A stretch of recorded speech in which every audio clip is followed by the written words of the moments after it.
Hey everyone, it's Brad and Josh here, and we welcome you back, or for the first time, to We'll Bring the Popcorn, your favorite film and TV podcast.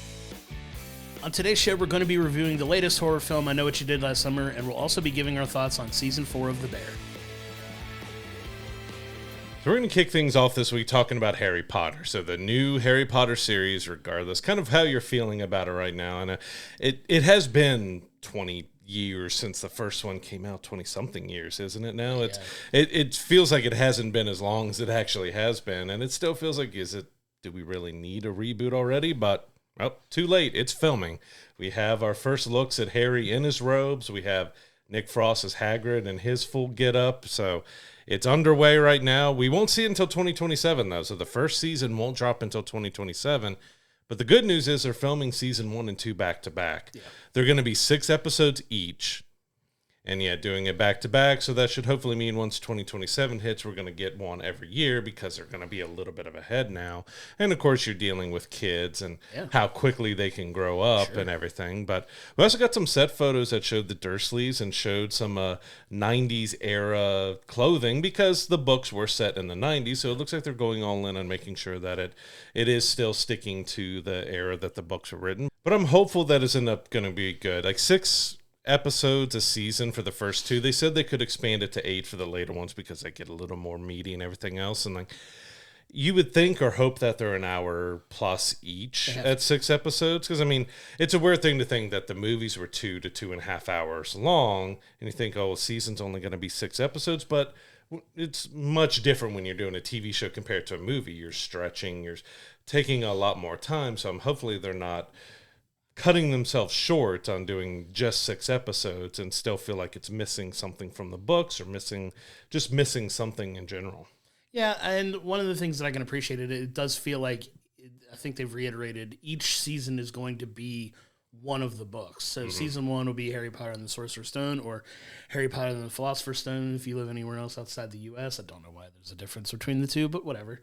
I mean, there's a whole lore behind that, but silly as it is. But it seems like each season's going to be a book, so it gives them the opportunity to kind of take their time and tell the stories and go a little more in-depth to the book, hopefully, than what the movie's got a chance to do, because like everything else that gets made, if you're not sticking strictly to the books, there's a lot of people that don't like the films because they diverge a decent amount from the books, or they don't cover some of the more important details from the books and the films, and it's harder to do when you're dealing with a 2.5 to 3 hour film versus a TV season where you can kind of take your time and sell these stories. But I got really excited when I saw the kid that's playing Harry in like his, Hogwarts get up and his glasses and everything. He looks like a young iteration of what you think Harry Potter would look like if he jumped off the page of the books into a show. I thought Nick Frost looked awesome as Hagrid, I'm not going to lie, because Robbie Coltrane did such a great job as Hagrid in the films. That's a hard one for me to be open to accepting as a new character. But, I think Nick Frost looked fantastic too. And some of the people that we've seen, cast look like they could be potential good replacements here. Everybody has very strong opinions on Snape, obviously, because they, went from the awesome legend Alan Rickman, rest in peace, to, an actor who is not a white actor, and everybody likes to freak out when stuff like that happens. But I'm still hopeful for the show in itself, and I'm glad that it's finally filming. Yeah, he's a great actor. And of course, you're doing the race swap stuff. I'm not judging it based on that. I want to see how he does that role and stuff. But it's going to be hard for a lot of people to see this series because the films, you do have people who dislike them, but overall for me, like, everybody played the role so near perfectly in there. Like, even though we had a couple Dumbledores because of unfortunate passings and stuff, like, everyone did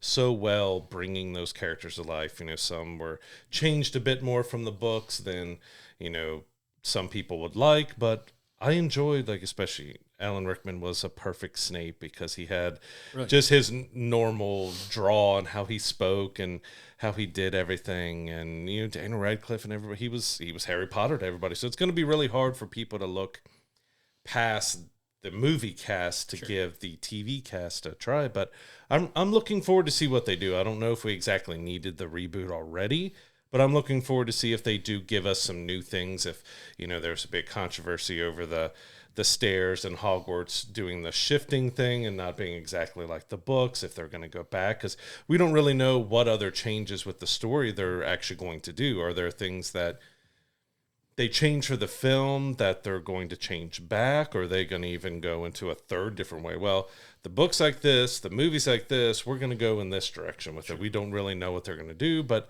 like I said, I just hope 6 episodes a season for the first 2. It should be enough, as long as it's an hour and a half an episode, and I just don't want them to feel like it's cutting it short again and it's going to be like the films. Well, you have a TV show where you can really dive into the relationships and the characters and the cut scenes and stuff that you didn't do from the books.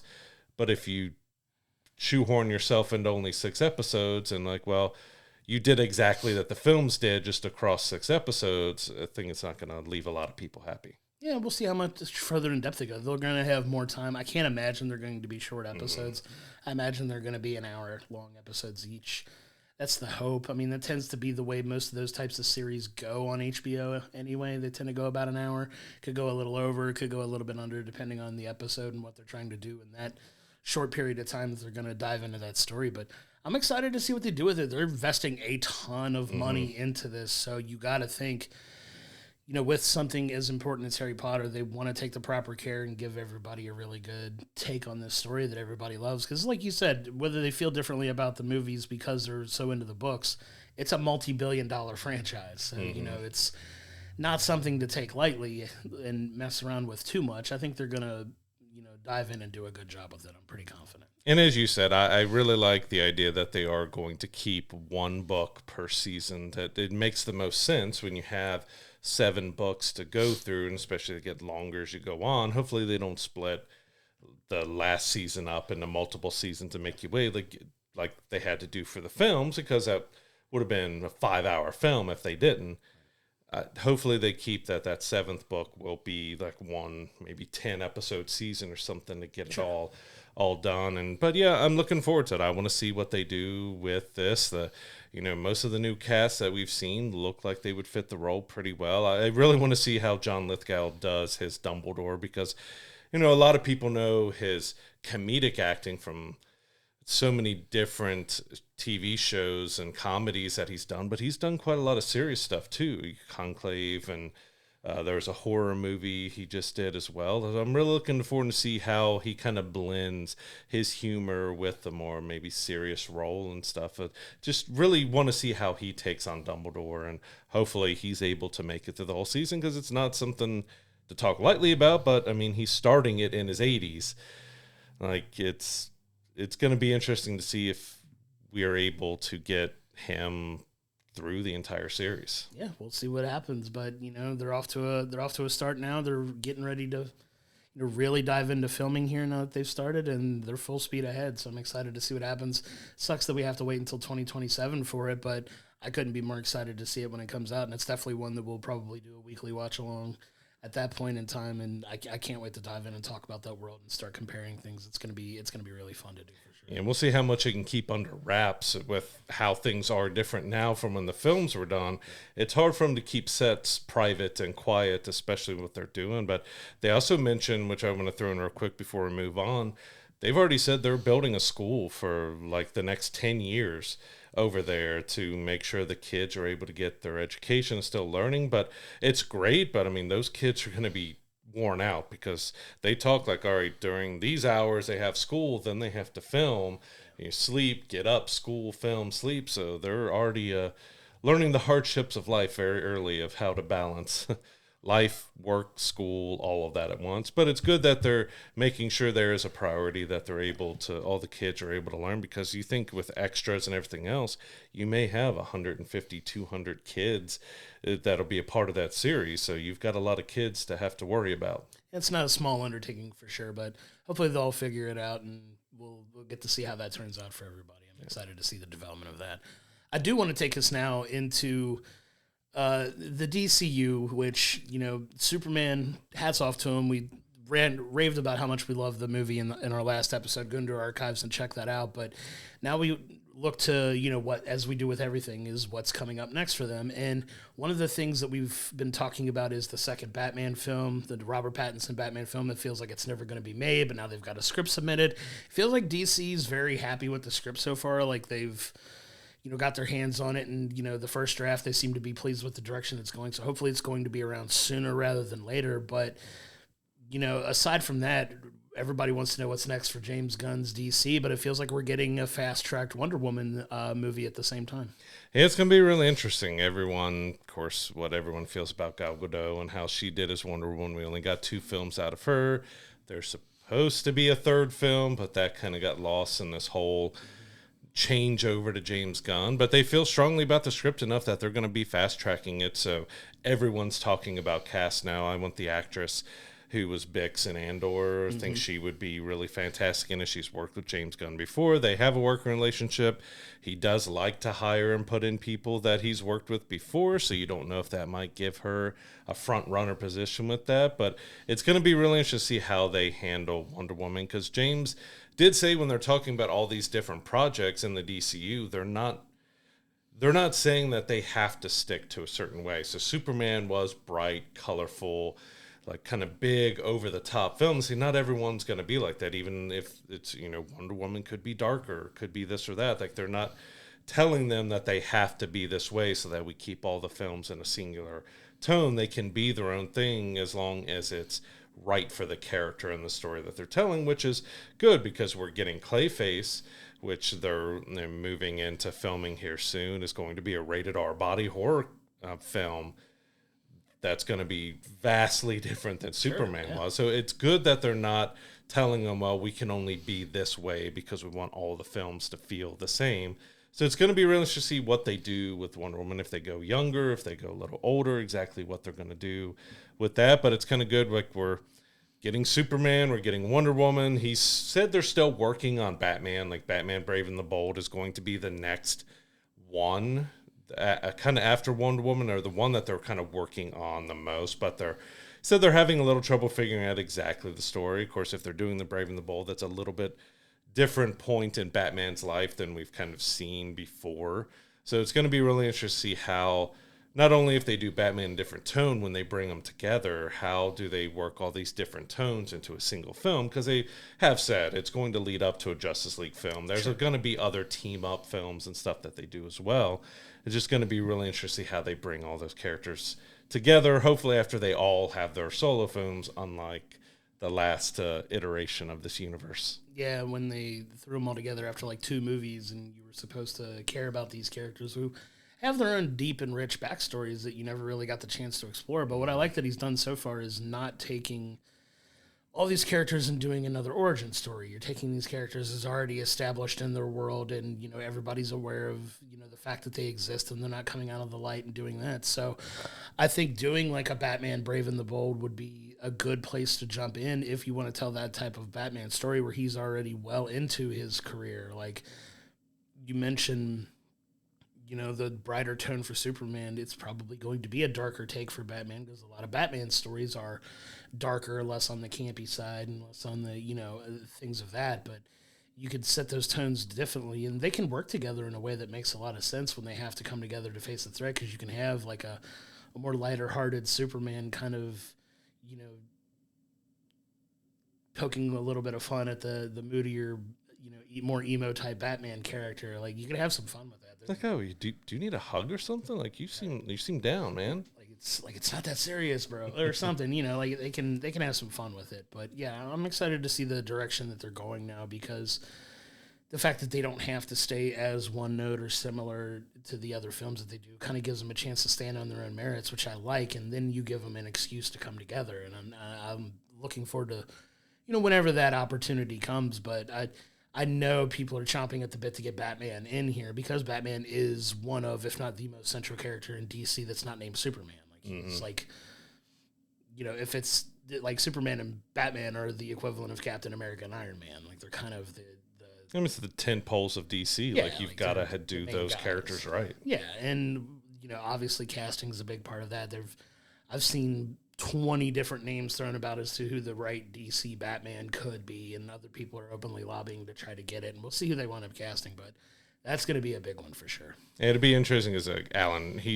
James Gunn did talk about everyone fan casting Alan Ritchson as Batman. He's got the physical build to be a superhero. I mean, he has played superheroes before, and Titans, and also back in Smallville, he was Aquaman when he was much smaller. Like it, you compare those pictures, and he's like 4 times bigger than he was when he was Aquaman. Ridiculous. You could bring him back as Aquaman in the DCU. You have a much bigger, very frightening type of Aquaman because he's going to be bigger than Superman. He'll be bigger than everybody else. So it'll be interesting to see what they do. There's, he was asked and he said he would absolutely love to cast Henry Cavill in the DC. You kind of know what he's doing there, but he did say things went a little more sour than he wanted to with Henry, that he had plans of doing the right way of Henry announcing it himself that he's done with Superman, that they were going to do all this, and then like the day that James Gunn signed on to come on the DC to run it,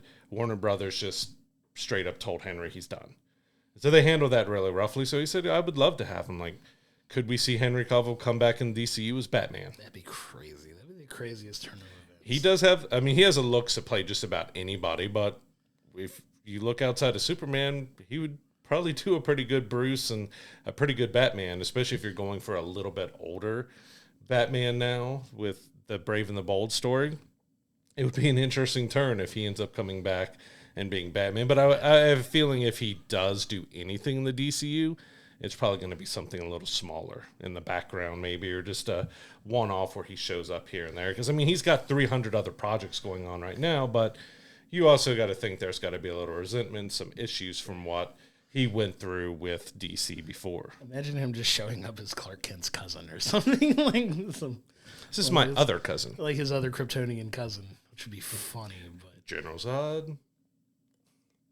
Just saying, wouldn't be the worst idea. Well, when we're talking about tones and stuff, he's already said Supergirl's going to feel quite a bit different from Superman because she's a little more tortured. She's having a lot of more issues. So she's using red kryptonite and she's doing other stuff to try to deal with, she was a little bit older. She was a teenager when Krypton was destroyed and everything. And when she came here, so she's dealing with issues in quite a different way than Superman. So it's going to be quite a bit interesting. You have Lobo in that movie as well. So they already said like Supergirl's going to feel quite a bit different from Superman. Yeah, I'm excited for Lobo to show up too and have Jason Momoa finally play the character he wanted to play in the DC before he got Aquaman. So it's going to be exciting to see him get the role he finally wanted in. Let's see if we get an Aquaman joke at his expense in there or something. You have to. Afraid of the water? Nah. Like, something, just a little tongue-in-cheek could be fun to play with. Yeah, but there's quite a lot still going on with DC.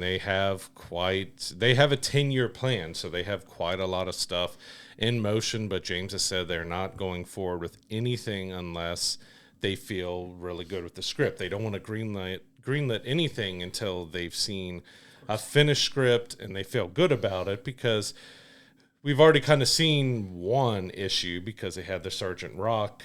Was it a film or a series? I forget what that was, but it's already kind of been put on the back burner because of issues from a script. So they announced that one when they thought they were ready for it, but they weren't quite ready to move on with that. I think Colin Farrell was a part of it. He's dropped out. They've had a lot of people drop out of it. So that's kind of the first project that's kind of been announced that's kind of floundered a little bit. They say it's not fully dead, but we'll see how it fits in with everything else, because like I said, we got Wonder Woman, we got Batman, we got a somewhat of a Superman sequel, which he was a little cagey. Like, Superman will be a big part of the story, but it may not be a Superman sequel as everyone is looking. So we don't know if that means it's Superman 2, but a little different, or if it's like Batman versus Superman, which someone asked him, and he said, no, we're not doing that type of thing of Batman versus Superman. But when you say that the next time we see Superman's not going to be in a straight sequel, it makes you wonder exactly what they're doing with it.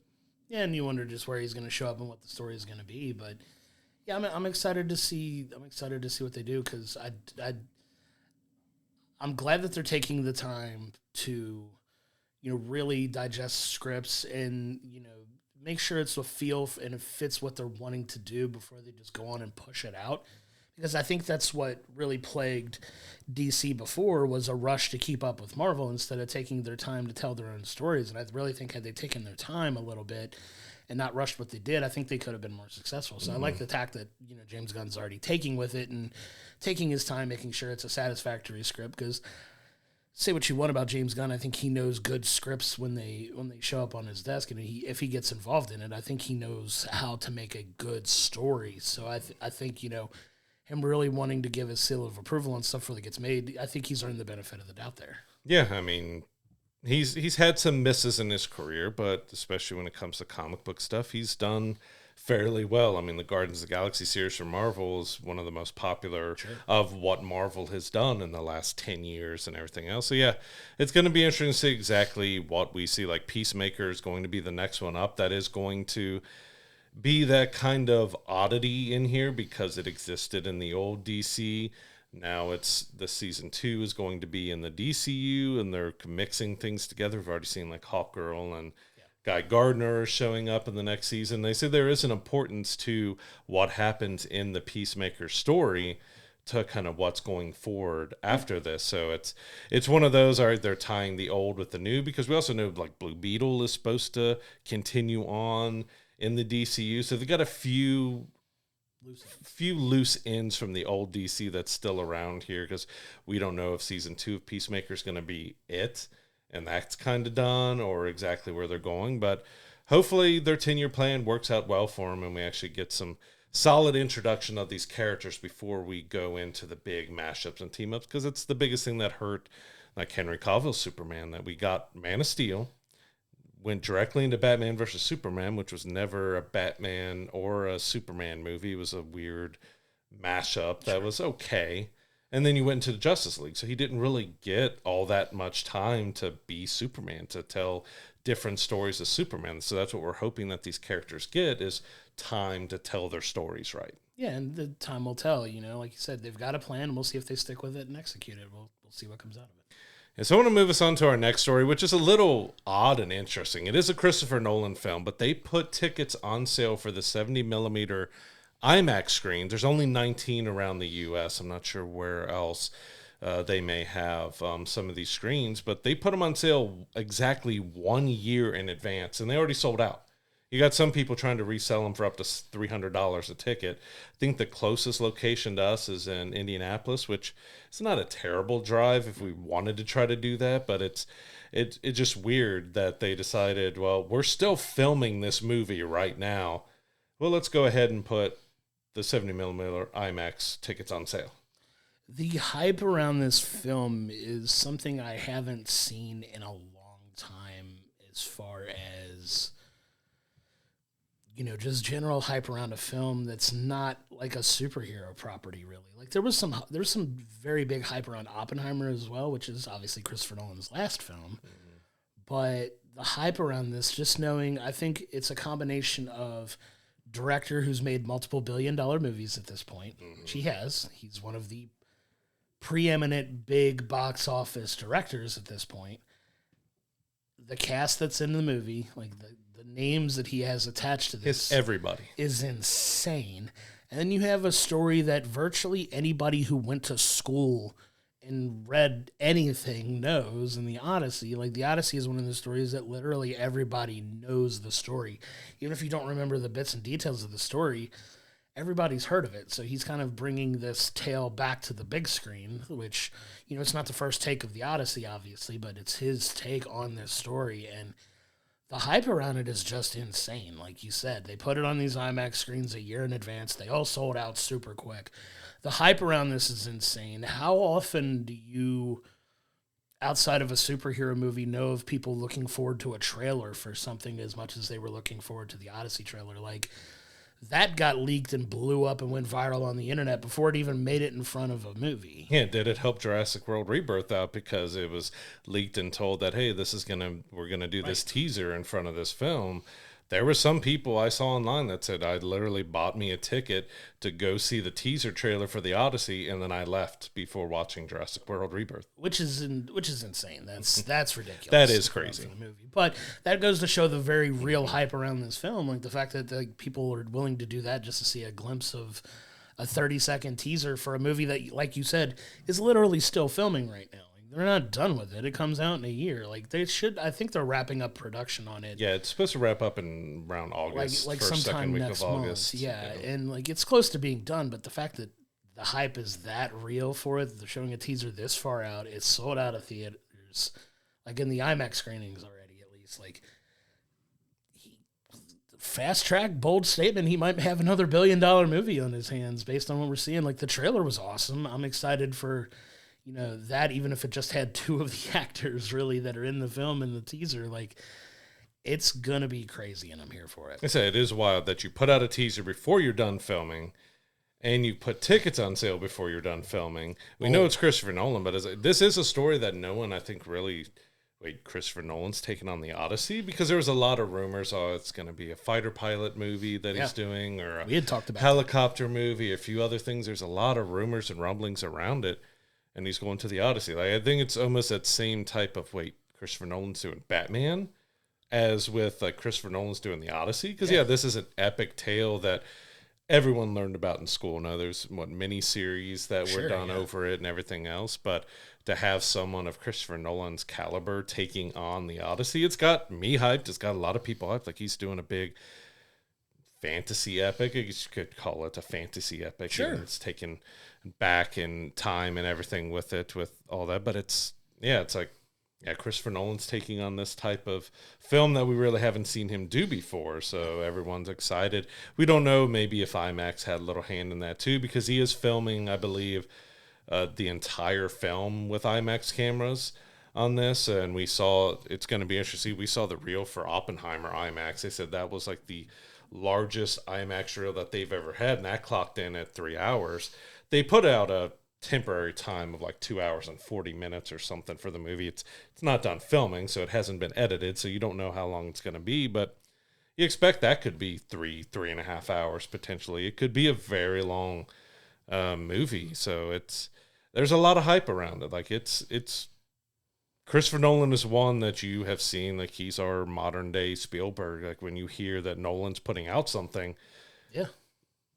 okay, I'm there. Give me my tickets. I'm seated. I want to see it. Like there's that hype around anything that he does. And Barbenheimer didn't bring anything down. Actually helped both films so much. That was such a wild and crazy thing that happened because they were so vastly different films, but that whole hype around it helped both of them immensely. And wonder if we get something else with the Odyssey that's going to tag team with it. That we'll just have to see. But just putting IMAX tickets on sale a year in advance. They said the rest of the tickets will be maybe a month or 2 out from the actual release date next year. But you've already got 19 screens sold out for this film a year in advance. Insane. I'm so hyped for that. Like, I think the Spielberg comparison is an apt one because he's shown that he's like the modern day epic maker next to, what's his name, for James Cameron. Like James Cameron and Christopher Nolan are like the 2 big epic cinematic filmmakers, right? Like obviously with James Cameron with Titanic and Avatar, like multiple $1 billion films, he's the other one. It's like 1A and 1B. Like he's like that modern day Spielberg where you're like, it's a Nolan film, I'm gonna go see it. Like that's a perfect analogy for who he is now for like people like us who grew up with Steven Spielberg movies where it was like, oh, it's a Spielberg film, it's gonna be awesome, I can't wait to check it out. Like it has that buzz around it, and just brilliant marketing on getting the IMAX screens up and sold out that quickly. Like good marketing on them. Like it's gonna make a ton of money. It's gonna be on everybody's top lists of films for 2026. Like everybody's excited for it. I know we're equally as excited for it, and it's gonna be on our list, obviously. Just not even ashamed to say that that's gonna be absolutely. It's at one the of top my of most... ours. Like it's gonna be an awesome year next year, and that's gonna be like the big summer blockbuster of next year is going to be that movie, and I'm here for it. You got that and Spider-Man, which both have Tom Holland in it. Right. Next year. He's going to have a very, very, very good year. Yeah, it's going to be crazy to see that. But they're also building extra hype that, you've already got all these IMAX screens sold out a year in advance. Once they do put those tickets on sale, they might be getting people like, oh, I need to go ahead and book these tickets in case it sells out because they already sold out tickets a year in advance. Like I need to get my tickets right away. Yeah.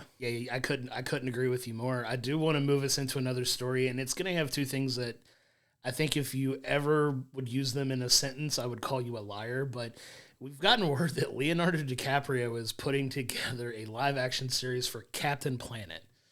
I want you to let that sink in for just a minute. Captain Planet, which was a children's cartoon when we were kids, dating very ourselves. obscure, very kind of weird, strange, quirky. I love the series. The series was awesome. It was a favorite of mine as a kid. But Leonardo DiCaprio is executive producing this series, and I know you and I both immediately go to the Funny or Die skit with Don Cheadle, playing Captain Planet. We need a cameo for that, for the love of God. Yep. Can you please put Don Cheadle in the Captain Planet You have to have Don Cheadle in there. If you don't know anything about Captain Planet was like this environmental fantasy cartoon where you take all of the elements. You have these kids that have these rings that are, listed as the power of the elements of the earth, like it's earth, wind, water, fire, heart, and I then think heart, five. Which heart was always the weirdest one. Like, you get what it's supposed to mean, but it's like, earth, fire, wind, water, heart. Yeah, if you watch Avatar, those aren't one of the major elements by all means. But yeah, like when their powers unite, you get the form. You get Captain Planet here to save the world, and it's a really over the top cartoon, and I'm excited to see how they're gonna try to make this work in the upcoming years, because we don't have much information for it outside of that. But what a story that I did not see coming at all. I just didn't expect to see Leonardo DiCaprio executive producing and putting this together. Like, he's more than likely not going to appear in any way, but his production company and he are putting it on. But yeah, this was, even though I enjoyed it as a kid, I fully understand that it was a very weird, quirky type of show, because you had them putting their power. All the villains and criminals and nemesis were people who were harming the environment and stuff. So, of course, there's a lot that they can go into with modernizing it here and stuff. But Captain Planet also had a very weird look as well, which if you go watch a Funny or Die skit as well with Don Cheadle, because he turns Captain Planet into a foul-mouthed Captain Planet who's turning all humans into trees, and they're trying to stop him, and it's hysterical. Like, yeah. Good stuff. He has to have a cameo in it. LeVar Burton was a voice in the show. Maybe we get a cameo of him in it as well. But it's really interesting they decided to take something as obscure as Captain Planet here that hasn't been relevant since that Funny or Die skit and had nothing else since then, that they're bringing it to a live action. Like, it's going to be interesting to see if they go more kid friendly and keep it as a kid show, if it goes to be more of like maybe a teen TV-14 or something like that. You don't know exactly what they're going to go, because there are more bigger serious topics with wildfires and global warming and other stuff that they can touch on. If they keep it fully, it's got to keep fully that they're environmentalists and they're trying to do this or that. But it's going to be really interesting to see what they do with it, because they all had the matching suit, like outfits and stuff with like the bubble jackets, and Captain Planet was green and white and red and yellow with a big globe on his chest. Like, it's I'm having a hard time picturing Captain Planet in live action, because I just go to Don Cheadle and the makeup and the wig and everything else, and just like they didn't even have the logo stuck down, like it was flapping up and stuff on his chest. Like, so funny. It's going to be really interesting to see, is he going to be fully CGI, or are they going to try to put somebody in a suit? Do we get Don Cheadle playing Captain Planet again? Like, that'd be awesome. It's going to be really interesting to see what they do. But yeah, I didn't expect to see Leo and Captain Planet together. It's totally obscure reference here, but it's one that we watched as kids, though. It's kind of funny that, like, you're touching on all these nostalgia items, and Captain Planet just happens to say there's definitely a story you could tell in modern day times with all of the environmental stuff that we have going on. Like, there's an avenue for it. Like, very curious to see the tone and what it looks like and how it's going to do. Like, it was just one of those news stories that you just shut up and like, wait, they're doing what and who's attached to it? Like, I couldn't have won any bets on who would have been involved in that. And you're getting very early information on that. There's no casting that I'm aware of. There's no release date or plans for production. Like, nothing. Like, it's just maybe it goes stream. I assume it's going to be a streaming series. It very much feels like a streaming service property at some point, but maybe Netflix or something. I don't know, but yes, I'm not sure. I think it aired on Fox, I think, when we were kids, but I don't know if maybe Disney still has the rights to it in any way or not. Like, don't know, but It's going to be really interesting to see the tone. Do they go full campy, crazy over the top, or they try to make it a more serious thing to get people thinking about the environment more? You don't know exactly what their motive is behind trying to do Captain Planet in today's age. Yeah, you got to figure it's going to be a modern take on, just Earth problems that we're facing already. But yeah, I'm going to keep my eyes peeled for all the news we can get on that, because that's one that definitely struck an interest to me, and I was just like, doing what? All right, give me more info. I want to see it. It kind of makes me want to go back on like YouTube and find some old Captain Planet episodes or something. I went ahead and rewatched a Funny or Die skit already. Did you watch I it? jumped to it before anything else. I jumped back to it. I want to go back to the cartoon because I know it's going to be cringy, and I know it's going to like. I'm just going to be like, yep, I definitely could see myself watching that as a kid. So I want to go back and check out a couple of the old episodes if I can find them. Yeah.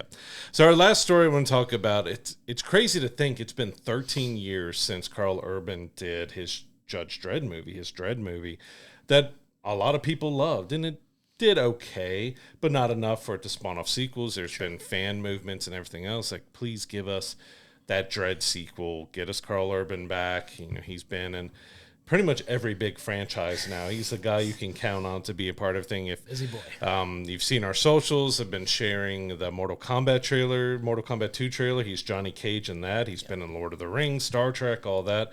Well, it seems like his time in Dredd seems to be over with, because Taika Waititi is creating a new Dredd universe. So he said it's going to be more like the comic books with the dark humor and doing like that, but they're planning it as a universe. They want to do more movies, TV shows, and everything else. So this feels like this is another full reboot. Of course, we started back with Stallone's Dredd, which was campy and kind of crazy, and then we went with Carl Urban's Dredd, which was much darker and violent and kind of RoboCop like era type of action movie. And we'll see, after the Thor movies and stuff, the feelings on Taika Waititi's stuff has been a little mixed.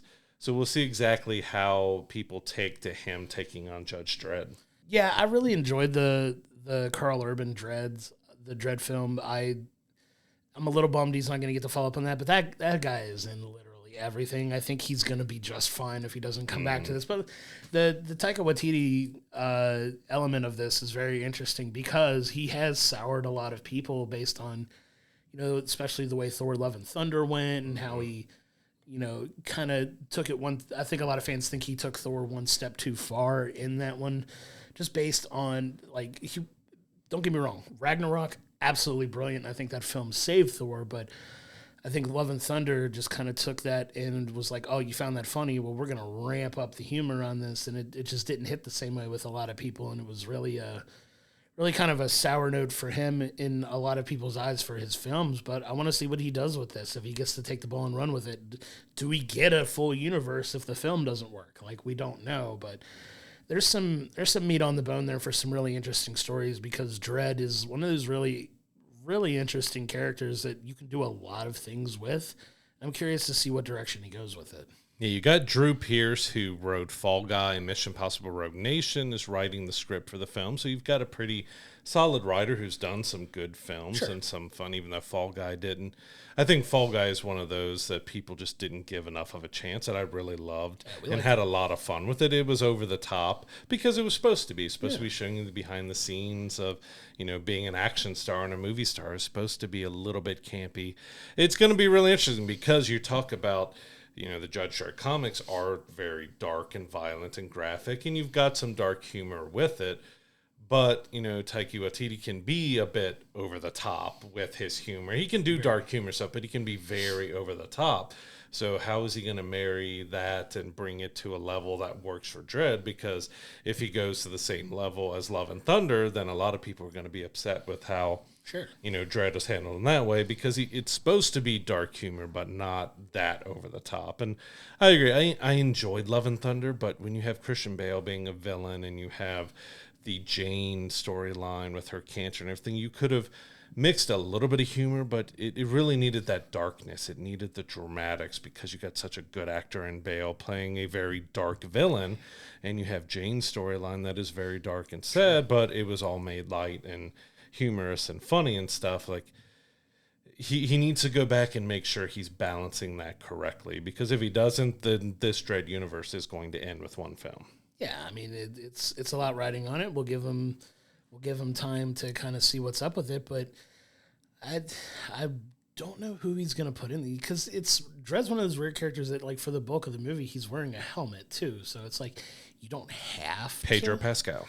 Put him in, sure, why not? He's used to wearing a helmet, and he's used to his characters wearing helmets where he doesn't have to technically be there while he's off filming the 857 other things. Yeah, just basically you got to have someone with a strong jawline, because that's about all you see most of the time with some of these helmets is the strong jaw. I genuinely hope, though, for the next decade plus, he's very busy playing Reed Richards, and that'll lead into the movie that we're reviewing next week. But I really hope that takes off well enough that he's tied up with that he doesn't have to go anywhere near Dredd if he doesn't want to. But he's been mentioned for everything, so it's like, let's put Pedro Pascal on everything. Put him at the top of the list. You need a young actor for this. Just put Pedro in it anyway. He doesn't have to.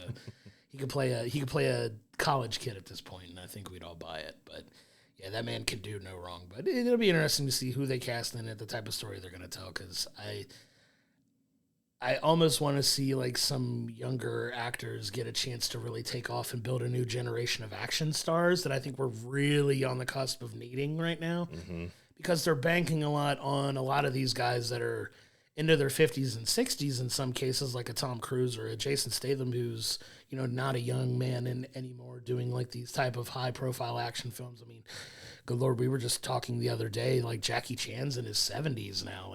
Like these guys that were, like, big-time action stars when we were growing up, we can't be that anymore. We need a new generation of those guys to kind of take over, so I'd like to see somebody step up and get that opportunity. Yeah, because if you're talking about more like modern action stars that we're kind of building our new generation of action stars, Glenn Powell is going to be one. Of course, he's had Twisters and Top Gun Maverick. He's doing Running Man. He's taken some Arnold Schwarzenegger stuff. He's worked with Tom Cruise, so he could be one. Potentially, you could see, being behind the mask. You'd have to do maybe a little bit different voice or something to it, because you do kind of feel that gravelly, more deeper voice when it comes to Dredd. But yeah, it could be a vehicle for to kick off a new action star for it, because we are getting where a lot of our big action stars are. Mission Impossible, as you mentioned with Tom Cruise, it just ended, so he's got, I think, a billion other projects he's working on. But you do have those times where we're getting to that point where a lot of our stars, our action stars, are getting much older. Even when you look at the MCU and how they're shifting over, Robert Downey Jr., Chris Hemsworth, all those are getting to over 40 into their 50s and the 60s. So you're getting to that point where, it's time for the next kind of generation of action stars to hit in there. And this could be a big vehicle for somebody if they don't end up trying to bring someone like Chris Hemsworth or something else into being Dredd. Yeah, we'll see who winds up making that leap if they go that direction. If they go with somebody we already know, we'll continue to bring that news as we see it. But I want to get us now into our film review of the week. So we started with I Know What You Did Last Summer, which is, however you want to categorize this. This is obviously a horror film, but it's a reboot that's a sequel that's kind of a little bit of both, because you take elements from the original I Know What You Did Last Summer, which was back in 1997, and they bring that to the forefront in this, and they don't hide the fact that it's kind of a continuation on that story with a new generation of people who have this tragic event that happens to them in Southport, and it's kind of the kickoff of the film here. So you have this young group of young adults here who are friends that get together for a night to kind of come together for the engagement of two of the people in the friend group, and they're having their engagement party, and they go and take off and are going to this fireworks, and it leads to this tragic event where a car gets run off the road, and that kind of kicks off the events of this movie. And, I think there are some elements there of the original that I think they do well in this movie, but I'm still kind of mixed on how I feel about it overall as far as the tone of the film and just the overall quality of what we were given. Yeah, I'm going to say we're probably going to have some spoilers with this and talk about the twist and everything else it has in here that it happens. So if you don't want to be spoiled about it, as always, go to our wrap-up that happens at the end, where we try to stay as spoiler-free as we can as we give our ratings and reviews. But I'm less mixed on this one because I just felt kind of meh coming out of it. Like it borrowed so much from what has already been done and just kind of rehash it using Gen Z slang and bringing it to a new group. And I felt the characters were more annoying. I was almost more cheering for all of them to die instead of this, because it just felt like it didn't give you a moment to really connect or feel sympathy for any of them. The original one, they're out partying, they're having time on the beach, and they're driving home. They've had a few drinks, and they hit somebody with a car, sure, and they dump the body and everything else. And so there's a big connection between this. And this one, it's like, well, we have a perfect spot to go watch a fireworks. Well, it's going to be around this twisty bend. We're just going to park on the road and stand out in the road and watch fireworks. And yeah, a couple cars come by, and we accidentally cause one to run off the road, and they fall down, and we just leave them and go. Like the connection there didn't feel very good, because they actually hit somebody. This one, like, yeah, he was stupid standing on the road, but they weren't directly responsible for what happened to the guy, even though they did call the police, but they went off without it. Like, you didn't feel very connected to these characters, or that they were very connected to the story and how everything unfolded. That, they're trying to do nostalgia and throwbacks, because you do have Jennifer Love Hewitt and Freddie Prinze Jr. reprising their roles, which I did go back and watch the original, and I Still Know What You Did last summer. I didn't watch the direct-to-DVD I'll Always Know What You Did last summer, which is critically panned by everybody as being pretty horrible. But yeah, I Still Know What You Did last summer ended with Jennifer Love Hewitt's character potentially being killed off at the end, but she's here. So like they haven't connected to what they did before, but they kind of ignore what they did before. And that's where it just felt really strange. Like, it felt like a reboot, sure, but it felt like a sequel. But I didn't really care what they did with the nostalgia about bringing those characters back and stuff, especially as it gets towards the end of the film. Well, I think what's funny and a little hypocritical about the movie is there's a tagline in the film that says nostalgia is dead. And they're kind of like poking fun at the nostalgia of it, but they lean so heavily on the nostalgia in the film that it's like, is it really dead? Like, I don't know. Like, it's a little bit of mixed messaging in here where they do some of the horror elements of it okay, I think. Some of the kills are good, like good in the movie for like a movie type of kill like this. And I know I always get flack from people when they say, "Oh, this is a fun movie where a lot of people die."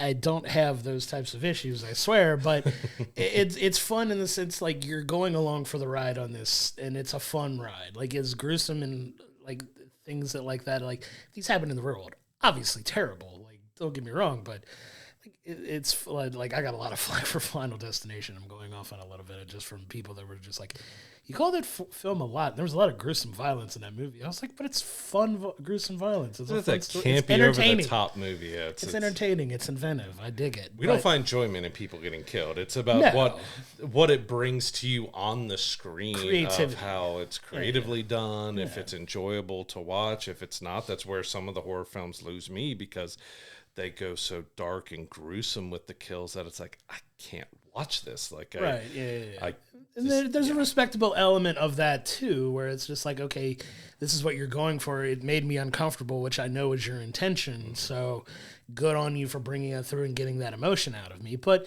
yeah, I mean, I don't think this was as effective as the original as far as like telling the original story. They kept a lot of those elements with the killer being like a mimic of, the original, and doing the kills in a very similar fashion than what they did, obviously, with the slicker and the hook and everything like that, like bringing those elements back to the forefront. But one thing I will give them credit for is I really did like the twist in this film. I did like the twist in the end with the killer reveal and the story behind it and everything like that.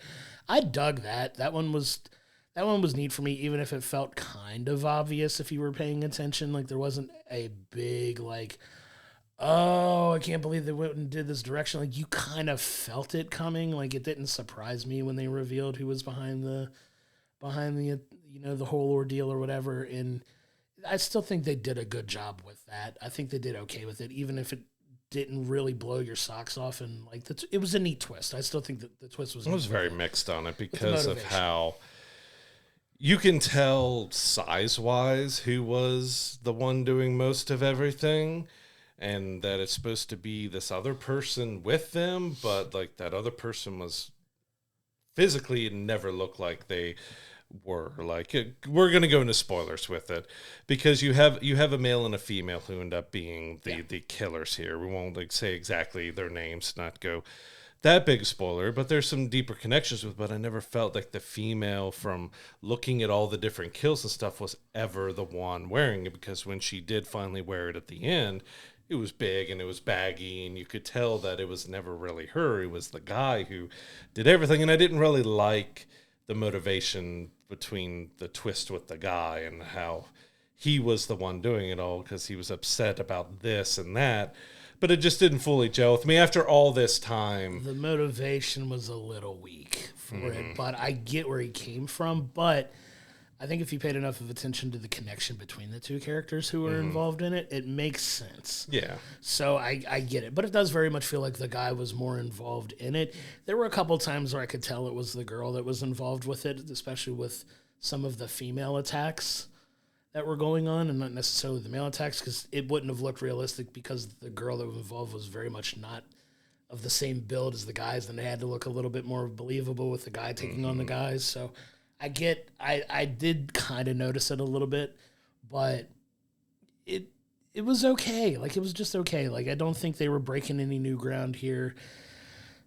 Does it feel completely necessary? Maybe not. But like, it was an okay story. I didn't hate the film by any means, but it didn't blow my socks off in any iteration of it either. Like, it was just okay. It was a cool way to kind of bridge the gap between, fans of this from the 90s and people that could potentially watch it today, because you very much leaned into, like you said, the newer generation Gen Z aspect of like dialogue and things like that were very prevalent in this film, that, I could see why they tried to make it work today versus how it worked 30 years ago. It deals with podcaster who comes to town and stuff as well with it, but I just felt the characters are so annoying. Like, you didn't really connect or care about anybody. Like, you've got Danica, who's kind of the main, it's kind of Danica and Ava, the main stars of the film, but Danica, 100% honestly, annoyed me to death. Sure. Like, I was so,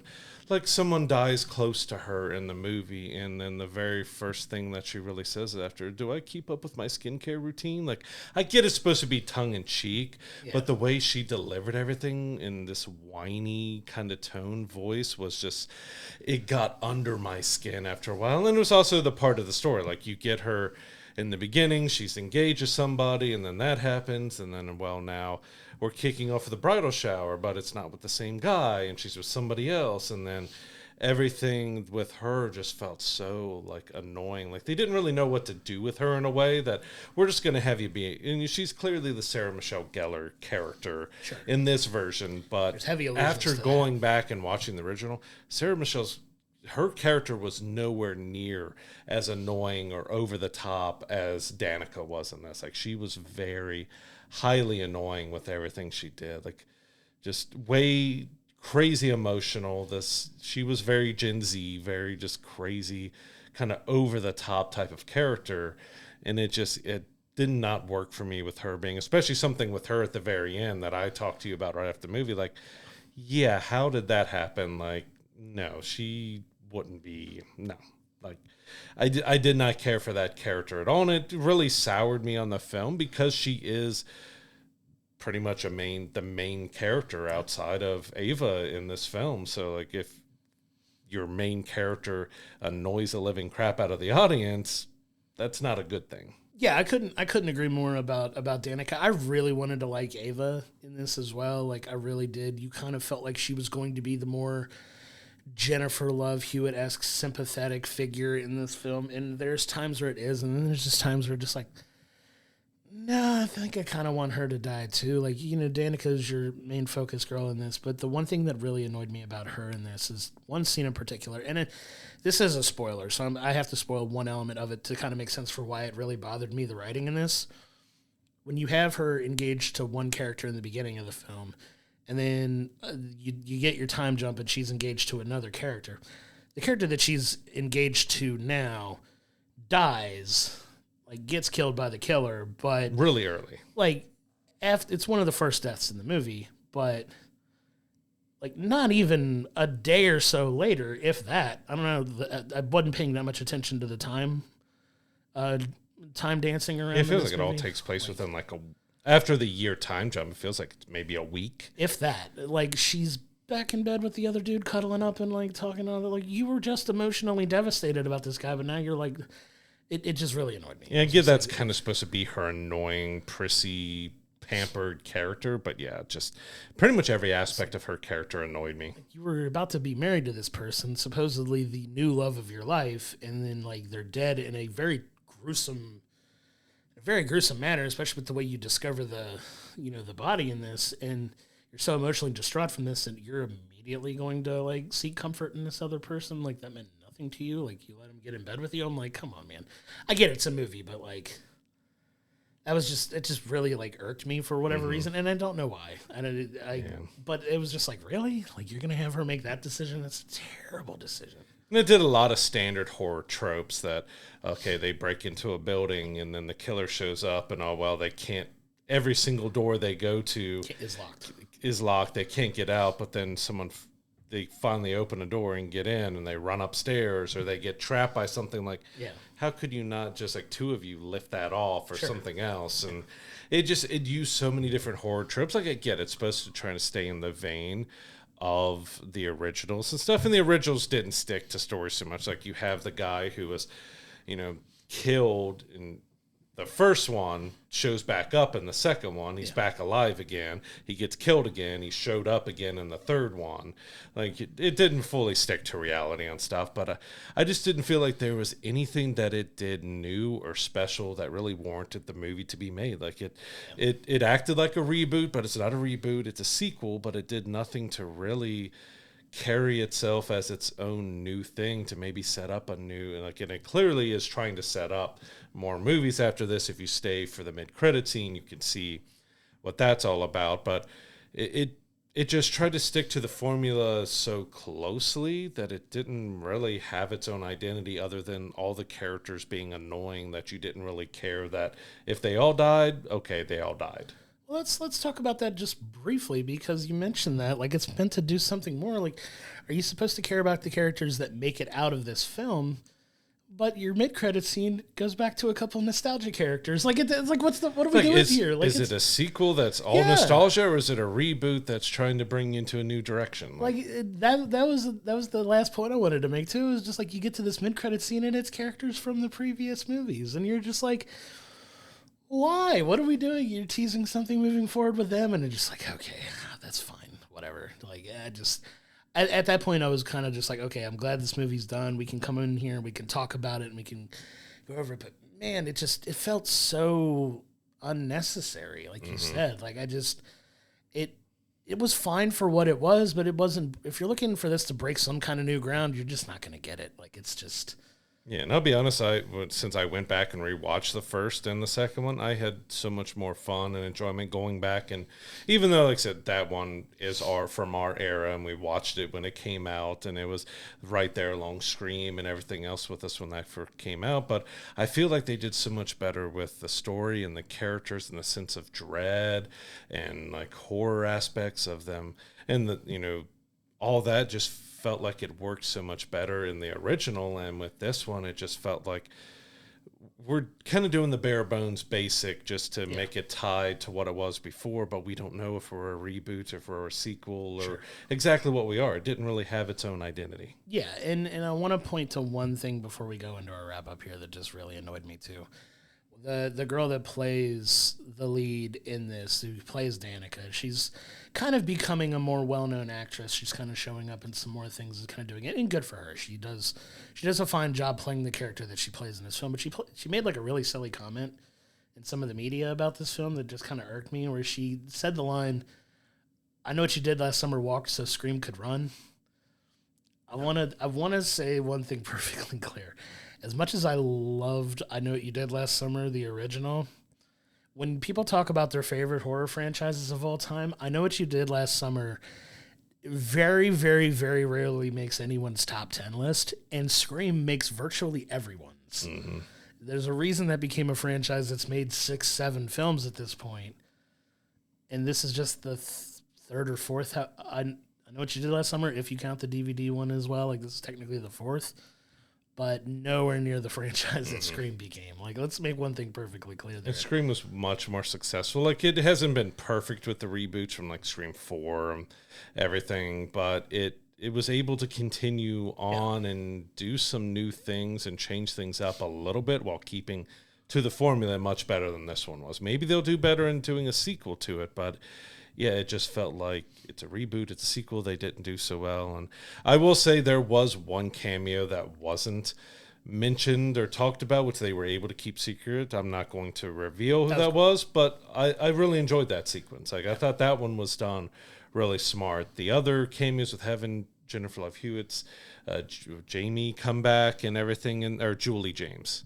All those J's, Julie James, and Freddie Prinze Jr.'s Ray, having them back. It just kind of, those felt like nostalgia that they didn't really do the greatest with. They were just kind of there to service things. That's why kind of the ending and all that, I was just like, eh. But hers was actually okay. That one kind of makes sense, and it fits into the mental state and what they're dealing with, and she's hearkening back on that. It actually worked and was a fun sequence. But yeah, the rest of the movie just felt like, was, as you mentioned, was this necessary to do? Yeah, in the sense of Scream, they very much tried to have Jennifer Love Hewitt's character be the Sidney Prescott in this film, where they're going back to her for advice after these things are happening to her, and it felt very in that ilk, but definitely not done as well as they do with that in the Scream film. But yeah, I mean, it just is what it is. I think we can kind of go into giving our thoughts on overall here. But in the end, I Know What You Did Last Summer is a sequel that's a reboot, that's a sequel that's trying to mimic what it did before and tried to capture some of that same magic that happened in the original I Know What You Did Last Summer. And it just doesn't connect in the same way. The characters, there's not really any redeeming quality in any of the people that survive in this film. And it sets up potentially further stories with maybe characters that were part of the nostalgia to begin with, as opposed to, the people that survive in this film. And it's just such an up and down ride that some things were done well. A lot of things weren't done as effectively as the original.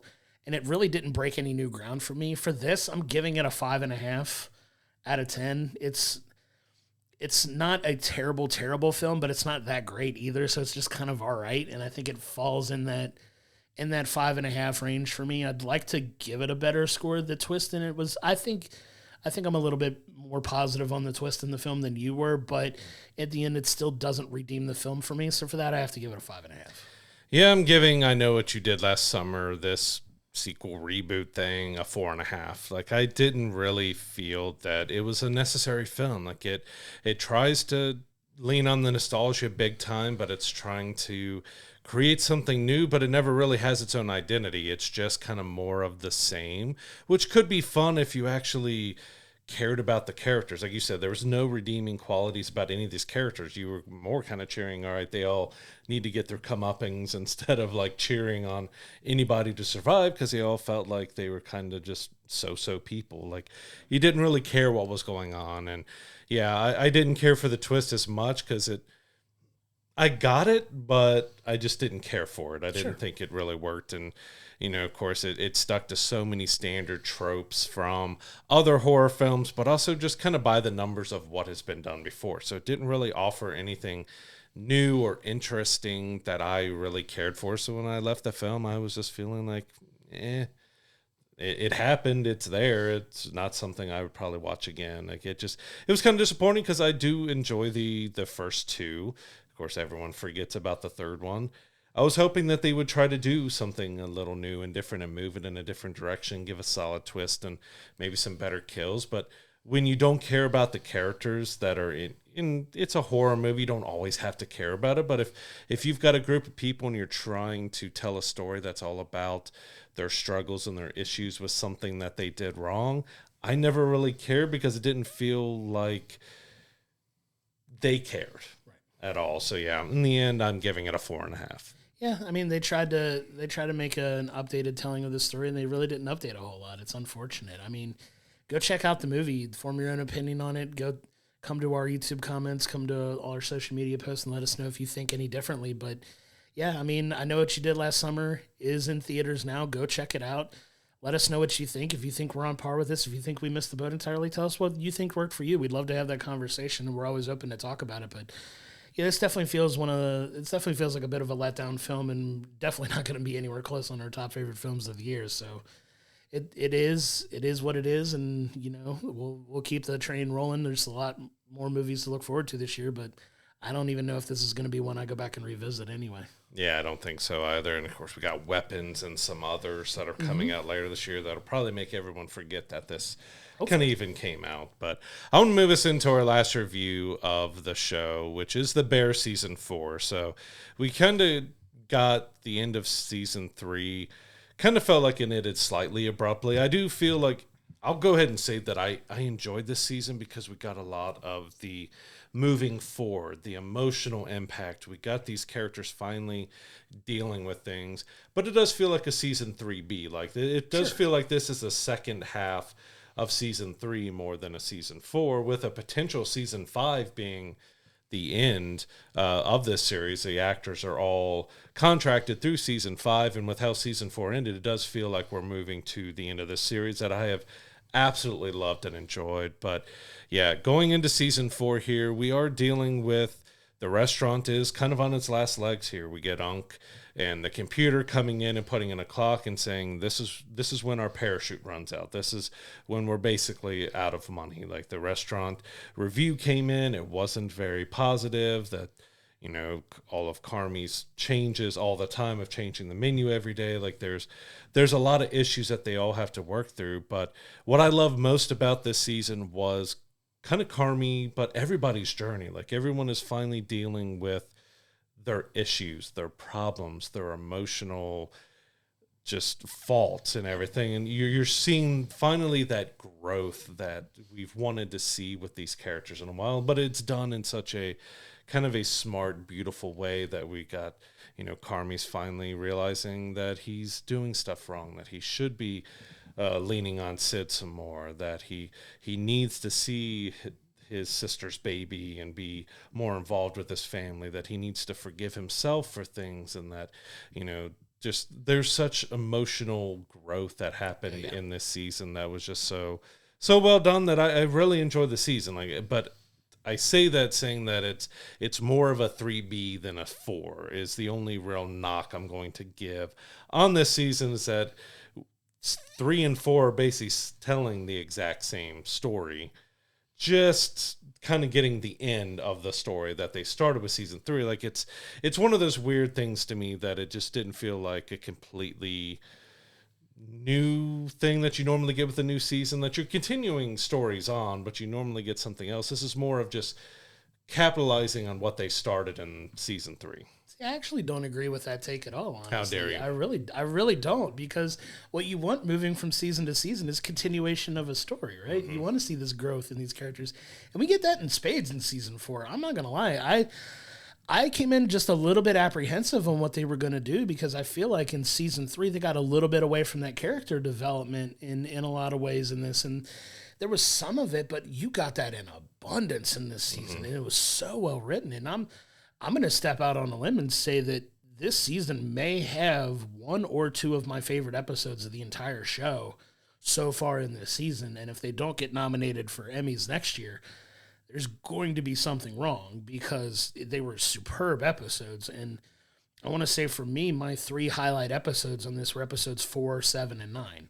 And you can throw 10 in the mix too, because I think 10 was a very heavy emotional episode too. 10 was such a brilliant episode in the way that it took place almost 100% in the back alley of the restaurant. It did. Of them just talking for the entire 40 minutes or so. But it was so brilliant because they were all dealing with their emotions in the bear way. Yeah, and what they do so brilliantly is, like, they finally just be real with each other and talk with each other, and just, instead of harboring resentment and not being open in their communication, they finally, I think, all get to that same place emotionally where they can talk about things, and they're so guarded, and that's something they've all struggled with. I love the emotional journey that Carmi's gone on this season. I love the emotional journey that Richie goes on this season. I love the emerging friendship with Richie and Sydney in this season, where they've been kind of a little adversarial at each other's throats, and I really think they finally kind of get on the same page and come to an understanding, like especially by the last episode where it ends up where it ends up. But there's so many wonderful moments in this episode, or in this season. I think episode 4 with the Sydney focused episode where she goes on her own journey, where she's still kind of making that decision if she's going to stay at the Bear and deal with things there, where, you know, it does have that familial element to it, and she's in charge, and she's, you know, she feels personally responsible for the way things are going there and can kind of make a mark that's important to her? Or does she go with kind of your golden parachute opportunity to your unicorn opportunity, where you get full control over this situation and you can work for this new restaurant with this person that's willing to give you literally whatever you want to kind of run things there? And she weighs those options, and she has this date with her, you know, her cousin's daughter, or I think it's her cousin's daughter, like she spends the day with. And it's just this awesome episode for her that it just really highlights Sydney as a character in this and kind of helps her make the decision that she winds up making. And it was just a really powerful episode, and one that she really shined in, I think. Making a fancier hamburger helper for her. Right, it was cool. Like, it was really cool. Yeah, I don't mean to be like fully negative of calling it like season 3B, but it's when you look at the where the story is in 3 and where the story is in season 4, it's still dealing with that same, that they're trying to figure out, really, what are we going to do with the Bear? Is the Bear going to be successful or not? And it's, you can have that go across multiple seasons, but just the overall story of what they're doing, it did feel like it's a first half of a season, a second half. It's not to take anything away from the emotional impact and the story of it.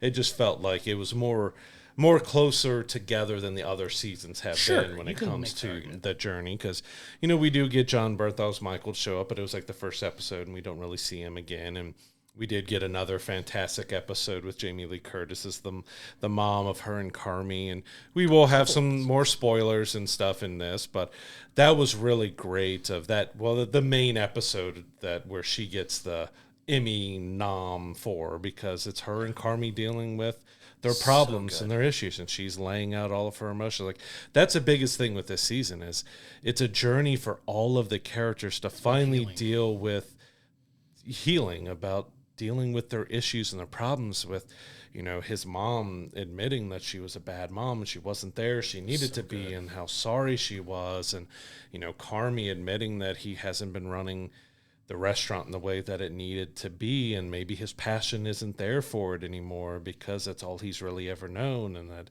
you know, and that he has not tried the hardest with his sister and with his mom, and especially going back to Claire and seeing that it just all felt natural and real and emotional of what he's trying to go through. But I do have to allow, I love the episode. It's the wedding episode. But that also shows some of the growth. Like, Richie has been dealing with this since season 3, that, you know, his ex-wife, the mother of his child, is going to be remarrying to Josh Hartnett's character, which he was still really fun, and coming back into this. But he's having to deal with, do I go to the wedding? How do I deal with this woman that I clearly still have feelings for, and I don't want to see her being remarried? How do I deal with that there's going to be another dad to my child? And we got to see some good growth about him, just figuring exactly what he is and where he's going and what he should be. And you get some great moments at the wedding where he's actually helping, you know, the new stepdad out, because his daughter goes underneath the table and doesn't want to come out because she doesn't want to do the father-daughter. That had to be the biggest table that I've probably ever seen in a show, because you get like 20 people underneath this table that, when you looked from afar, like, it's a long table, but it didn't look like you could fit like 20 people under it to sit and have a conversation. Like, it was humorous in a way but it was a really touching moment, because you get them all going around of like, to saying what they're scared of, and you get a moment where Carmi's supposed to speak, but he doesn't really say what he's scared of, and he gives an answer, but you know that's not the answer. What he's scared about was not having, like Claire, not having the relationships and the bonds and being alone and all that stuff. And I really loved the moments between him and his sister and with his mom and with Claire about that growth, but also with Sydney, because he's finally, all right, we're not messing with the menu anymore. You want to do this? Go on with it. You don't need my permission. You're my partner, not my employee. And kind of really taking that step back, that I realize I've done wrong and I'm trying to fix it the best I can. And I really love that journey that Carmi went on in this season. Yeah, for sure. kind of stole some of my thunder with the wedding episode, which full disclosure, it's my favorite episode of the entire series. One of the best cameos that we've had too. Amazing. It's an amazing episode, and what I love about it the most is like all these people who have very real problems, and it's what I think so many people resonate with the show about is these people feel like authentic people. Like they don't feel like characters in a TV show. These are authentic people going through real life traumatic situations with people who have, bad childhoods with parents that weren't the most present and didn't give them, the attention and the nurturing and the love and the support that they needed growing up. And it really shapes who they are as human beings and adults. And you see so much of that in the world that these characters really feel like grounded, raw, real characters. And what I love so much about that episode is if you go on this entire journey, please watch the entire show up until this point. Because when you get to that episode, you get all of these people rallying around the needs of a child. And that's really what it's about. It's like this child who, God love her, is her biggest concern, and it's so important to her in the moment that she is terrified of looking ridiculous in this silly father-daughter dance at a wedding with all of their family and loved ones that she's embarrassed about dancing. And it seems like such a trivial problem, but to her it means everything. And she's terrified about it. And as a dad, it felt very real. Like the kids are going to feel like that.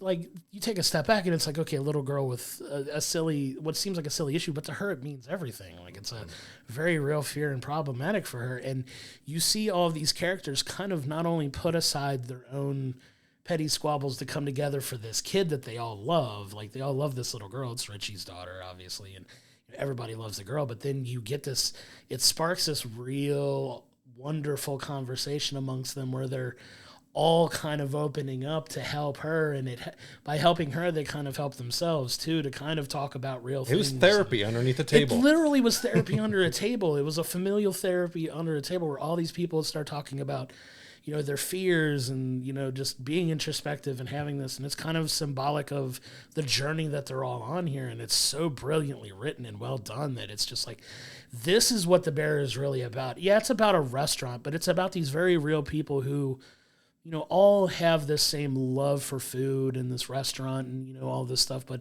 it's still about the bonds and the family and just life in general. And it's just a beautiful poetic take on just telling how these people are finally starting to kind of let go some of their, some of the things that are holding them back to deal with these issues that they have. And it's just such a perfect encapsulation of this show so far and the journeys that they're all on, that at the end of the day, it's all about helping make this little girl feel better about dancing at a wedding, but it's so much bigger than that. And it's just this beautiful story of, personal growth and coming together and, everybody kind of having that realization, like it's okay to talk about these things. It's okay to, not only vocalize it, but maybe getting support of the people that you care about in, revealing these things about you makes you feel more comfortable in addressing and dealing with the things that you're dealing with. And it was just a wonderful message, and it was just so freaking good and so well written that it's easily my favorite episode of the series so far. It is one of the best episodes of the series, yeah. And fantastic writing. You also had so much fun in there because you had Sugar and Francie that we've known.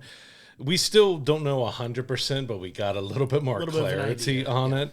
But it was so fun because it felt like a real squabble and a real fight. And you got an actress, which I'm going to spoil it. You had Brie Larson show up as Francie, which I didn't expect to see her in this. So they've had such huge cameos and so many people, especially that episode. You had Rob Odenkirk come back. You had, Josh Hartnett. You had quite a lot of cameos pop up in that. But I wasn't expecting Brie. And it was just a cat fight. Right. And it was so hysterical because it felt real. They were yelling and talking over each other. They weren't missing a beat. They were like going at each other. And it was so hysterical. But at the same time, they were able to kind of put stuff away, but still like, all right, well, we're going to try to make it work, but I'm going to make this little jab at you. And like, oh, don't you start that. And like, it felt very real and natural cat fight. But I just love that those two played off of each other so well in that catty fight that they had. And it was so good. But yeah, the wedding was one of the best episodes. And we do see, I still feel Richie, and I forget the name of the woman he worked at the restaurant with that he brought into the Bear now. I feel like they're still slowly setting up because he's still dealing with all his issues. He's not seeing that she clearly likes him. Of course. But he's not seen that yet. I think we're going to see that in season 5, where he's going to finally maybe get some more happiness and find someone for himself. But yeah, we really got like it was more about the core. We did get a little bit like Tina. She's still dealing with her struggles of just not feeling like she fits in. Sure. And they're told like, well, you've got to get these out in under 3 minutes, and she struggles the whole season of getting that, and she finally gets that down and everything. And you get Marcus, who we find out what they wanted to cut him. They wanted him to be fired because they need to cut money and stuff. And he ends up being at the very end to be the best new chef for Food and Wine magazine. They thought they were going to get a big review, but ended up being like, hey, Marcus, you're one of the best new chefs. And he got some great scenes with, Will Poulter, who came back to come back in there. I think that was really good to see that connection and the joking and stuff between them. And yeah, that was really good. It was just it was such a fun season in the way that we got so much emotional growth, and there were some smiles on my face of seeing, oh, Carmi's finally doing this. Oh, he's still too stubborn at the beginning, especially with Claire, to come out and say he's sorry and that he loves her and stuff. But when we finally get that, it felt real and natural to his character, because he is very stubborn and very focused on few things, and we finally get him doing that. But as we briefly mentioned on episode 10, it takes place in the back alley of the Bear for the entire episode, and it's just basically 3 to 4 characters. You've got a few that kind of come in and out, but it's just them laying everything out on the line, and it felt real. It felt natural. You felt Sydney's like anxiety building up with everything that's going on. It just felt so great to see them all dealing with their problems and finding that kind of just clarity, but also closure in a lot of different ways, especially between Richie and Carmi. Finally, after so long, dealt with like, yeah, Carmi's like, hey, I was at the funeral, but I didn't know how to be. And Richie thought like Carmi hated him because, Michael, his brother, was his best friend, and really said he didn't show up. Like they got that. The said and the unsaid in that sequence was so good, because they're both very proud guys who aren't going to admit a lot of stuff, so they say some things, but you can also feel the unsaid in that sequence, and it was just so brilliantly acted between those two, and also with Sydney and everything else too. It just felt good. I love this season because of that emotional closure that it clearly looks like it's building to season 5 to being the end. Yeah, which I'm going to be sad to see it go. But it's always good for it to go out before it starts just feeling like it dragged on. Like, I wasn't trying to be negative calling it 3B. Yeah, it was just kind of the way that it felt like season 3 and 4 are telling kind of one story, that we got the beginning and they got the end of that. And because it kind of ended that abruptly, and we also knew that they already filmed quite a lot of the episodes of season 4, so I think that's why it also felt like that was just the continuation. But it was a brilliant season because we got that emotional closure. We got that emotional growth that we've been waiting for. Sydney finally made her decision, but it didn't come lightly. She had a panic and anxiety attack, and she had to talk to a lot of different people. She had her dad have a heart attack. She, spent that day with, whether it was her niece or the young girl who was the daughter of the hairdresser she went to get her hair done. And you saw her really fighting because she's got this opportunity that could be really great and really positive, but she feels like, yeah, I'm part of a family now, and you have to be better to the family, even though they know that they have this countdown clock where this could be the end.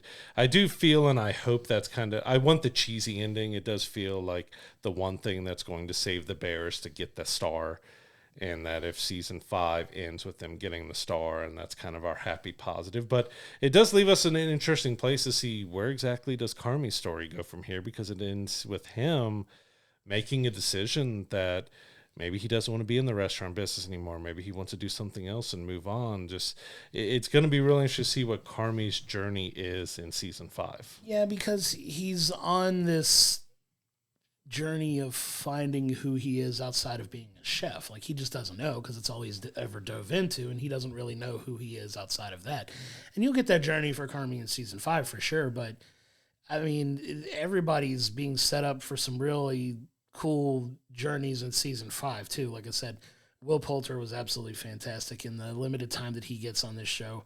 I love his his encouragement of Tina getting her where she needed to. Like, I know you talked about the thing with Marcus, but I wanted to highlight that. Yeah, too, and his relationship with Tina was great. was awesome as well. I would be remiss if I didn't talk about episode 9 as well, which was that full episode with Carmi and his mom played by Jamie Lee Curtis, which the dialogue in that episode is absolutely tremendous, and just the conversation they have where they just lay everything out on the table, and he still winds up making her lunch at the end was just because that's a mom thing. I'm going to make you lunch. Like, Mom, I'm a chef. Without saying it, I'm a chef. Like, I'm going to make you lunch. Very famous chef here. Let me make you something for a change. It was just such a cool thing because they've done such a good job of actively avoiding each other. Like even in the wedding episode where she makes a very brief cameo where they have that interaction, and then they kind of go out and they don't really address it. They come back to it in episode 9, and it's just an amazingly well-written episode that just deals with all this familial trauma between the two of them and just see where their relationship was versus where they kind of end up in a relatively positive place, too. I mean, one of the guys that kind of goes unsung in this a little bit, I think, is Oliver Platt-Zonk. Like, he's a fantastic kind of...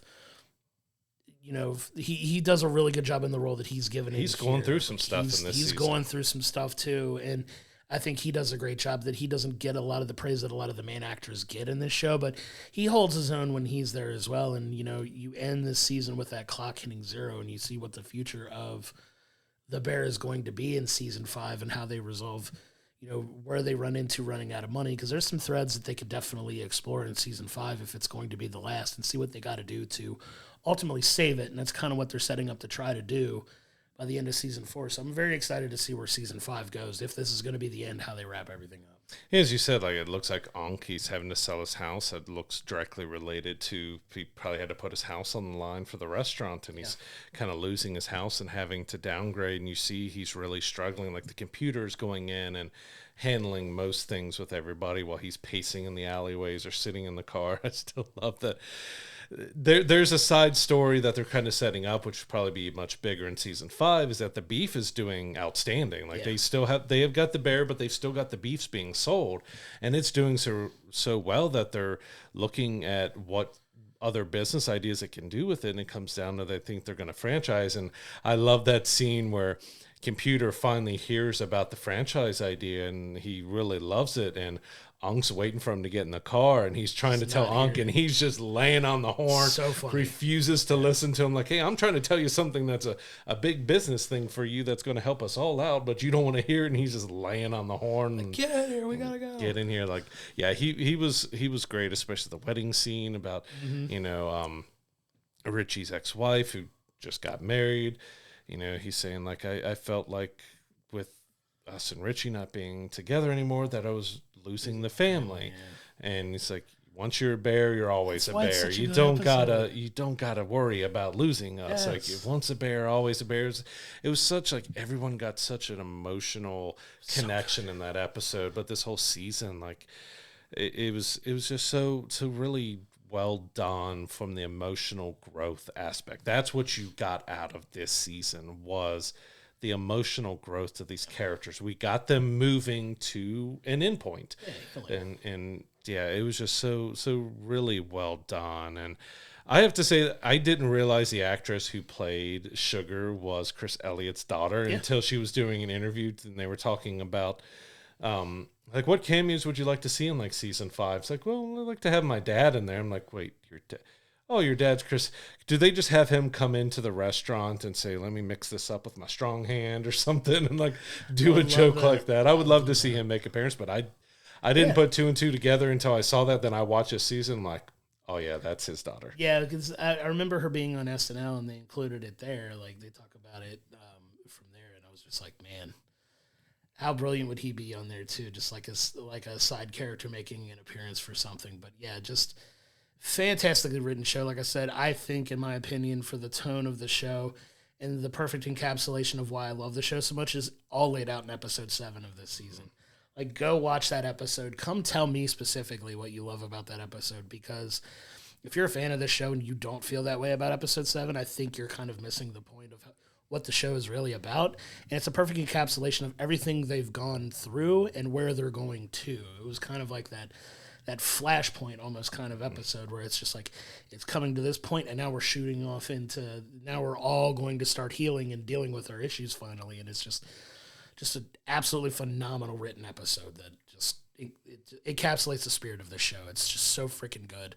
It's my favorite episode of the series so far, in a series that has so many phenomenal. I feel like we say that every season, but they always find a way to sneak one in for me that tends to top it, and this one was brilliant. Episode 9 was a very close second. Like, it's going to rank up there in one of my favorite episodes of the series, too, just for how brilliantly it was written.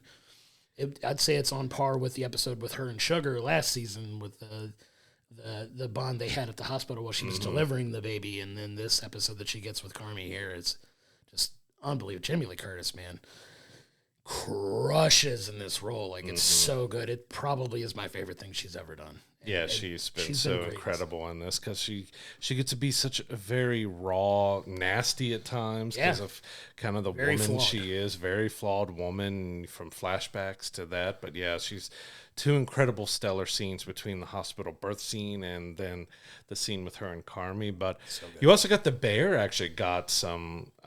the restaurant itself kind of got its own emotional journey because in this season they're trying to figure out how do they make the bear survive, so they're making changes and making stuff, but it's also they find the heart of the bear, which was one of the sequences I really loved, is that they had and it happens a lot at the high restaurants when they have special guests come in, they may make a request and stuff, so they get a request from a family who's coming from out of town, and they were really hoping that they could get a beef, but the beef has been selling out by like 1 o'clock, and they don't do dinner service until like 7 or 8 o'clock at night for the bear.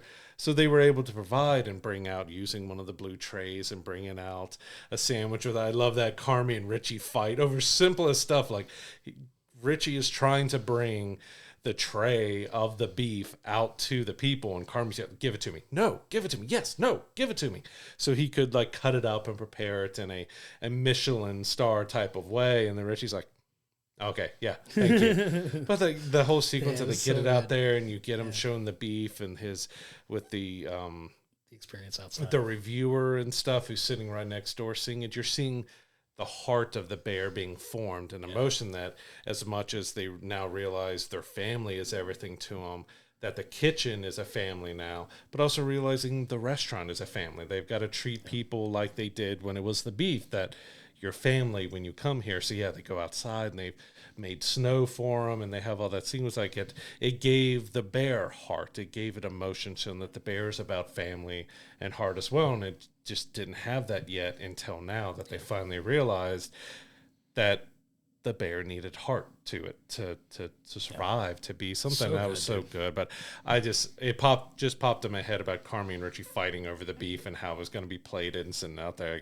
That's just a cousin fight. That's a brotherly fight between two people of like, no, give it to me. Yes, no, give it to me. No, like just arguing over it. They've had so many good back and forths, like with their infighting and everything. It's just one of my favorite parts of the show is just them two just riffing on each other, and it's so fun.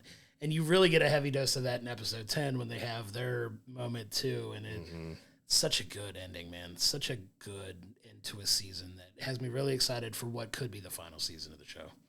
And so the Bear season 4 was such an emotional ride. We got these characters kind of getting to that point of the story that we've been waiting for, where they're dealing with their problems or dealing with their issues and their emotions, that they're trying to grow and become better people while potentially dealing with the end of something that they fought so hard for.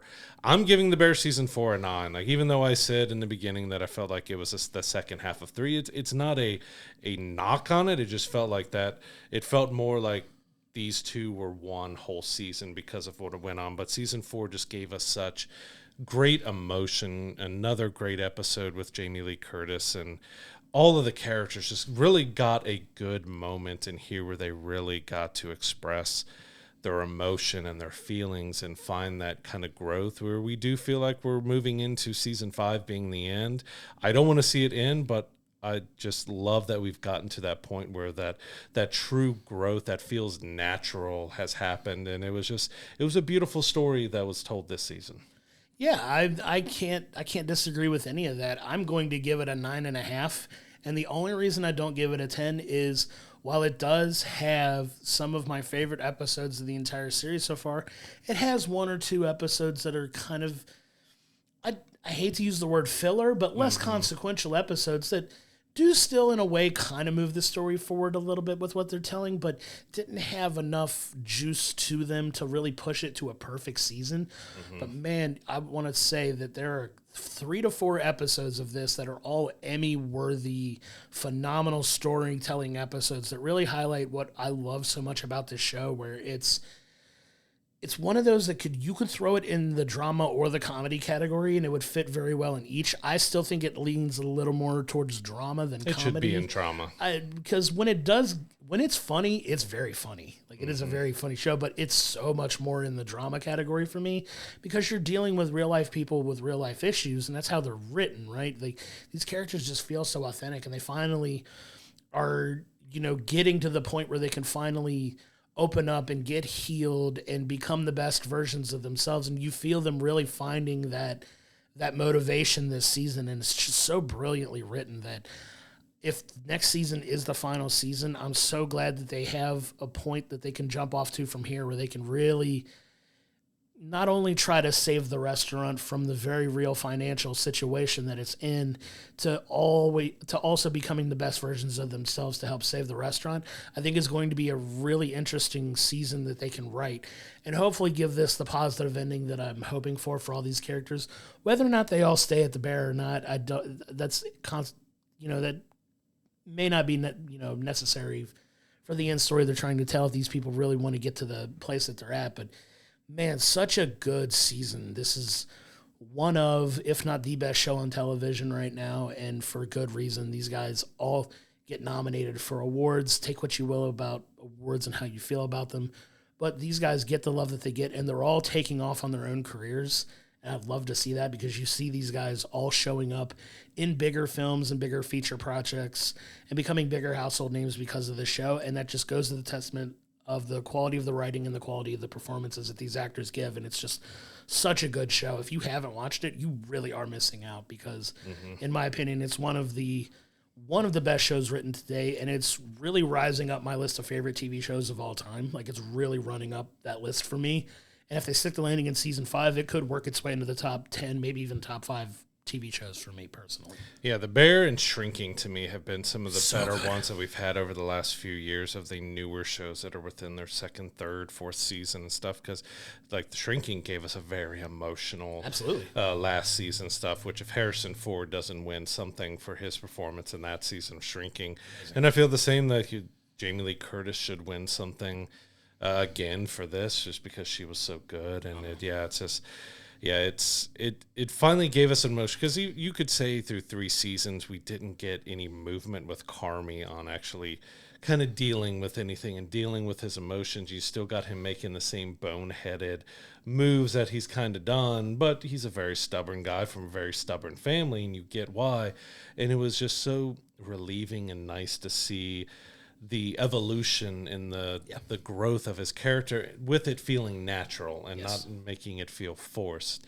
And like one scene I forgot to talk about too, which was kind of a topper off on the season, is when he finally holds his niece. He's finally, how do I hold it? Like, I don't know what to do with a kid here. I feel that.